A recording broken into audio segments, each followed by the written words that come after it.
Assalamualaikum warahmatullahi wabarakatuh. Anak-anak, kita berjumpa lagi.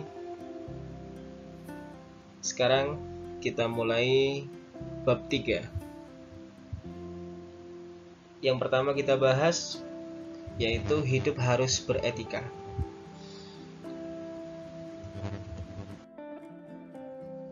Menurut teori Zon Politikon, manusia selain sebagai makhluk individu juga sebagai makhluk sosial. Dalam perannya baik sebagai makhluk individu maupun sosial, manusia akan senantiasa dihadapkan pada norma-norma atau nilai-nilai yang berlaku.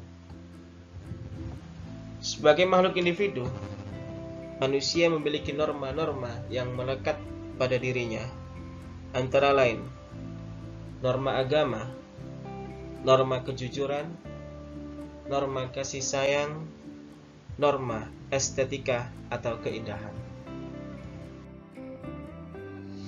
Norma agama artinya setiap manusia atau individu haruslah selalu dan selalu berpegang teguh pada norma-norma agama yang dianutnya sesuai dengan kepercayaannya masing-masing. Norma kejujuran, yang mana manusia atau individu dalam bertindak haruslah sesuai dengan hati nurani, harus jujur. Jika tidak mengindahkan hati nurani atau berbohong, akan menimbulkan konflik batin yang merupakan salah satu sumber stres. Norma kasih sayang, pada hakikatnya manusia adalah makhluk yang saling membutuhkan kasih sayang pada sesama. Sehingga setiap individu memiliki rasa kasih sayang dan ikatan batin yang kuat, serta dapat menciptakan suatu hubungan yang hangat, selain tolong-menolong, saling hormat-menghormati, dan lain-lain. Norma estetika atau keindahan, manusia sebagai makhluk individu sangatlah mengagungkan norma-norma keindahan atau keserasian. Selain manusia sebagai makhluk individu, sebagai makhluk sosial, kehidupan manusia di dalam pergaulan dalam masyarakat diliputi oleh norma-norma, yaitu peraturan hidup yang mempengaruhi tingkah laku manusia dalam masyarakat. Sejak masa kecilnya, manusia merasakan adanya peraturan-peraturan hidup yang membatasi sepak terjangnya. Pada awalnya, yang dialami oleh manusia adalah peraturan-peraturan hidup yang berlaku dalam lingkungan keluarga yang dikenalnya. Kemudian juga yang berlaku di luarnya, dalam masyarakat. Peraturan yang paling dirasakan nyata ialah peraturan-peraturan hidup yang berlaku dalam suatu negara. Norma-norma yang diberlakukan pada manusia sangatlah bermanfaat untuk manusia tersebut. Misalnya, dengan adanya norma-norma tersebut, manusia akan merasakan adanya penghargaan dan perlindungan pada dirinya. Norma-norma tersebut mempunyai tujuan salah satunya supaya kepentingan masing-masing warga masyarakat dan ketentraman dalam masyarakat terpelihara dan terjamin. Sebagai makhluk sosial yang senantiasa berhubungan dengan orang lain, ada beberapa jenis norma yang perlu diperhatikan. Antara lain, norma agama, norma kesusilaan, norma kesopanan, norma hukum. Norma agama adalah peraturan hidup yang diterima sebagai perintah-perintah, larangan-larangan, dan anjuran-anjuran yang berasal dari Tuhan. Para pemeluk agama mengakui dan berkeyakinan bahwa peraturan-peraturan hidup itu berasal dari Tuhan dan merupakan tuntunan hidup ke arah yang benar. Beberapa contoh kalimat atau pernyataan yang merupakan norma agama. Janganlah berbuat riba. Barang siapa berbuat riba akan dimasukkan ke dalam neraka untuk selama-lamanya. Hormatilah orang tuamu, agar supaya engkau selamat. Kebersihan adalah sebagian daripada iman. Norma kesusilaan adalah peraturan hidup yang dianggap sebagai suara hati sanubari manusia. Peraturan-peraturan hidup ini berupa bisikan kolbu atau suara batin yang diakui dan diinsyafi oleh setiap orang sebagai pedoman dalam sikap dan perbuatannya. Kesusilaan memberikan peraturan-peraturan kepada manusia agar menjadi manusia yang sempurna. Hasil daripada perintah dan larangan yang timbul dari norma kesusilaan itu pada manusia bergantung pada pribadi orang-orang. Kesadaran tentang norma kesusilaan akan membuat manusia menyadari apakah suatu perbuatan itu pantas dilakukan atau tidak. Dalam norma kesusilaan terdapat juga peraturan-peraturan hidup seperti yang terdapat dalam norma agama. Misalnya, hormatilah kedua orang tuamu. Janganlah engkau membunuh sesamamu.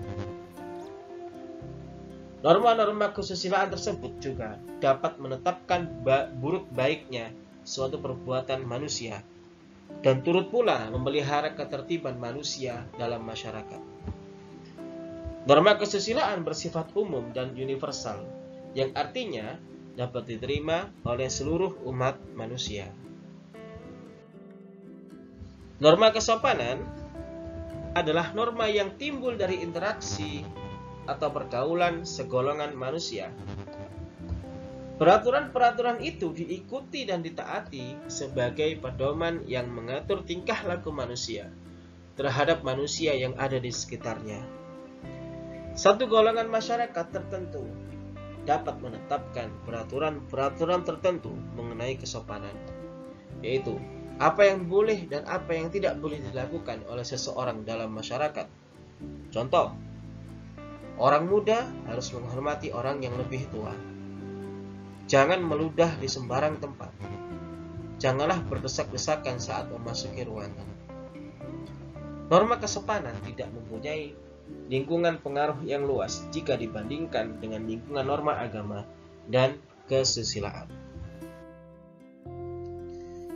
Norma hukum adalah peraturan-peraturan yang timbul dari norma hukum dibuat oleh penguasa negara. Isinya mengikat setiap orang dan pelaksanaannya dapat dipertahankan dengan segala paksaan oleh alat-alat negara. Contoh, barang siapa dengan sengaja mengambil jiwa orang lain, dipidana karena membunuh dengan hukuman setinggi-tingginya 15 tahun. Di sini ditentukan besarnya pidana penjara untuk orang-orang yang melakukan kejahatan.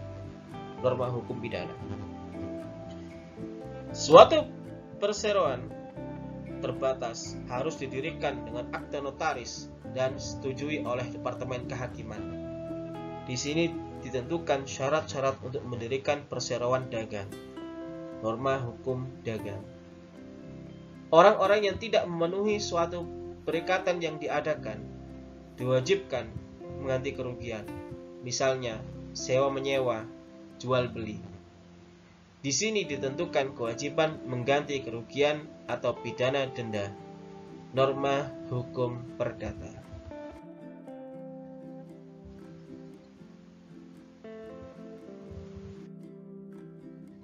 Dari uraian tentang norma-norma tersebut di atas, diharapkan seorang peserta didik betul-betul memahami dan menyadari sepenuhnya tentang pentingnya suatu norma, aturan-aturan.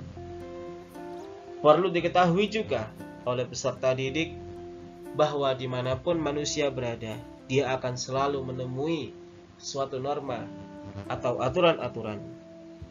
Norma atau aturan tersebut sifatnya mengikat, yang artinya di dalamnya ada rambu-rambu yang jelas apa yang boleh dilakukan atau apa-apa yang tidak boleh dilakukan.